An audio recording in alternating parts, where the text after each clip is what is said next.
6 Minute English. From bbclearningenglish.com. Hello, this is 6 Minute English from BBC Learning English. I'm Neil. And I'm Beth. In Britain, millions of kids grow up reading the books of Roald Dahl. Before his death in 1990, Roald Dahl wrote over 30 children's books, including bestsellers like Matilda and the BFG. But one book in particular is many people's favourite, Charlie and the Chocolate Factory. Ah, yes, I remember the story of Charlie Bucket, the poor kid whose luck turns around when he wins a golden ticket to the local chocolate factory. The factory is run by the mysterious Willy Wonka, who invents all kinds of sweets and chocolates for the children to try. Everything from strawberry-coated fudge to marshmallow pillows. Neil, I really wanted to visit that chocolate factory. Now, if that story sounds familiar, then maybe, as a kid, you also dreamed of tasting chocolate for a living. In this programme, we'll be meeting a real-life Willy Wonka, someone whose job involves exactly that, inventing and tasting chocolate bars. And as usual, we'll be learning some useful new vocabulary too. Hella Antilla has the kind of job most people can only dream of. Hella is head of research and development at Fazer, a confectionery company in Finland which has been making and selling chocolate for over 130 years. Hella is responsible for buying the cocoa beans used to make chocolate and coming up with ideas for new chocolate products to sell. So, my question for you, Neil, is this. What is Britain's best-selling chocolate bar? Is it A, Kit Kat, B, Snickers, or C, Mars? Well, I'm going to guess that it's Kit Kat. OK, Neil, I will reveal the correct answer at the end of the programme.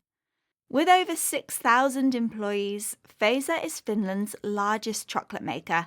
Just like Willy Wonka, Hella and her team think up new and exciting chocolate products. Here, Hella explains more to Ruth Alexander for BBC World Service programme The Food Chain. Part of your job is to travel around the world and eat chocolate. That would be a dream. But of course, you get the different information from different sources around the world. So I think there's a brilliant amount of ideas. Then it is just that, okay, when is the right time to actually develop and launch a certain type of products? When there is a consumer demand. How does it feel when you've developed a new product, a new taste, and it's on the shelves and people are going for it? It feels great. You really feel proud of my team who is creating the products and creating the taste experience. It's really a great feeling. Can you tell us about any flops where you just feel like we chocolate eaters just weren't ready for it? I think those flops are as important as the products which are gaining great sales, because you always learn. Hella describes her chocolate maker job as a dream, something that you want to happen very much, but is not very likely to. But in Hella's case, her dream came true. After they invent a new chocolate bar, Hella's team carefully choose the best time to launch it, to introduce the new product to the public. Usually, this only happens when there is enough consumer demand, a measurement of how much customers want to buy something based on factors like its price and availability. If consumer demand is strong, Fazer starts to advertise and promote their new chocolate bar before it hits the shelves, an idiom meaning that it becomes available for people to buy in the shops. Then it's just a question of waiting to see if people go for or choose the new product. Some of Hella's biggest successes have been her blueberry truffle and the heart-shaped geisha bar she invented.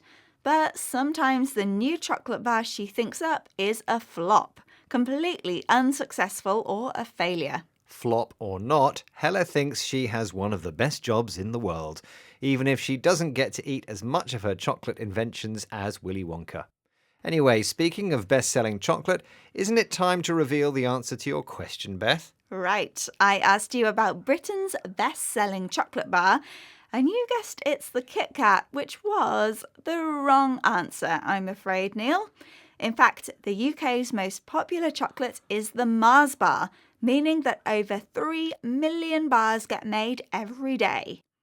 Okay, let's recap the vocabulary we've learnt in this programme, starting with a dream, something you really want to happen but is not likely to. And the related idiom, a dream come true, when what you really want to happen actually does. When a company launches a new consumer product, they introduce it to the public for the first time. Consumer demand is a measurement of consumers' desire to buy a product based on factors like its price and availability. When a product hits the shelves, it becomes available for purchase in the shops. If you go for something, you choose it. For example, in a restaurant, you might say, I think I'll go for the fish. And finally, if something is a flop, it's completely unsuccessful, a failure. Once again, our 6 minutes are up, but remember to join us again next time for more trending topics and useful vocabulary here at 6 Minute English. Goodbye for now. Bye. 6 Minute English. From bbclearningenglish.com.